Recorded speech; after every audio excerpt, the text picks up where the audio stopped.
Hey everybody, Alarmclub Security here, and today we're going to show you how to program a Honeywell SiXCT wireless door or window contact into the Honeywell Lyric Controller. So the first thing you want to do is remove the SiXCT from its manufacturer box. Inside you'll find the magnet, the CR123A 3-volt Panasonic ion lithium battery, which you will need. And while you're removing everything, make sure to keep everything in resellable condition in case you need to return it for whatever reason. And inside you'll also find the installation and programming guide. You can keep the box and some of the other unused items to the side. And this is what you're left with. So from here, what you're going to want to do is go ahead and enter in the programming. So select Security, Tools, enter in the installer code by default, which is 4112. You can skip this. Select Program, Zones, and there's a few different ways that you can learn the serial number in. I'll show you, if you're just doing one particular one, I'll go ahead and show you that way. I'll also show you if you hit Start, right? This is going to be the batch enrollment, which is pretty cool. So you want to just go ahead and make sure the battery's plugged in, and you'll see the green light start to flash. At this point, you can, while it's in the enroll mode, just go ahead and hit the tamper button, which will activate the serial number, and you can see it has allotted it to zone 3. So if you had some other devices, at this point you can go ahead and let's say you had another contact, you'd do the same, and then it would start loading them in 4, 5, 6, 7, 8, etc., etc. So I'll go ahead and delete this temporarily, and I'll show you if you're just doing one contact, you don't necessarily have to do that, or if you're trying to target an actual specific zone. So let's say I wanted to go to zone 4. I'd select Edit, Serial Number, change this to RF contact, which is for 6 series sensors, which are encrypted. And again, you just go ahead and activate the tamper button, and eventually this panel will pick up on the serial number. As you can see, you make sure it's read/contact, select Done, and we've successfully learned in the serial number. So now I'll go through the rest of the programming, which is an absolute breeze. Zone 1 is the first zone descriptor, so if you're announcing, it would, at this point it would just say back door because you don't have a second descriptor. So on the Lyric panel, while you're typing, you want to make sure that it actually populates in this panel for it to announce. So I'll put pool. So if you're typing something and it doesn't announce in this area, that means it's not going to announce it. So keep that in mind.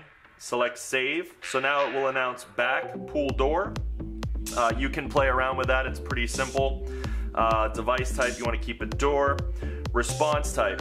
This is actually how you want this contact to react when activated or triggered while the system is armed. So just a quick rundown. Entry exit 1 is by default a 30-second delay. You can adjust that, which we will have videos on as well. But if you adjust that setting, it's a general setting, so it'll change for anything that uses entry exit 1. But again, default 30 seconds, entry exit 2, which is more used for like garage doors and things that take longer to get to the panel to manually disarm. So entry exit 2 is 60 seconds default, which can be altered as well. It is a general setting.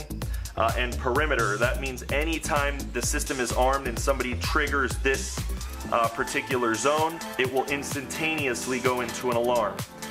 Resident monitor and all these other responses and monitors, those signals are not sent to a central station. So if you have Total Connect active, Total Connect 2.0 activated on your smartphone, it'll just send you a text or an email. So for example, if you had liquor cabinet, gun safe, where you'd want to just receive a notification and not have dispatching, that's where those will kick in. I'll select perimeter. Alarm report, yes, that means it's going to send signals to central station. Chime type, you can simply locate the chime of your choice for this particular zone. supervision, you want to have it supervised. That means that the panel is constantly checking to make sure that this sensor, this particular sensor, is within range. Now all you got to do is select save, go back, out of programming. Alright. And you'll notice that there's a tamper, so that obviously it's still open. So what we want to do is just go ahead and seal it back into place. And at this point, this is where one of the most common issues occurs. So there's actually, let me silence that for now.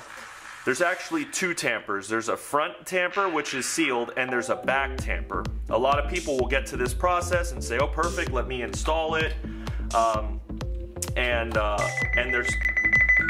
And they're still having tamper issues. Well, that's because with these 6 series sensors, there's a back tamper. So this is necessary. This back tamper, even if you're using 3M sticky tape and not using the screws, or actually using this tamper here, you're gonna want this on the back. And so that's a quick troubleshooting tip. Lastly, just so you know, on this SiXCT, there's 2 slots here. That's where the actual wireless reed switch is, where it picks up on the magnet. You want that, you just pretty much want to be able to stick a pencil through there. That's the gap that you're going to want in there. And that's how you program a Honeywell SiXCT wireless door or window sensor into the Honeywell Lyric Controller. Make sure to subscribe to our YouTube page and click the Show More tab underneath the video, where you can view valuable links pertaining to this product, similar how-to videos, and our low-cost, no-contract alarm monitoring services.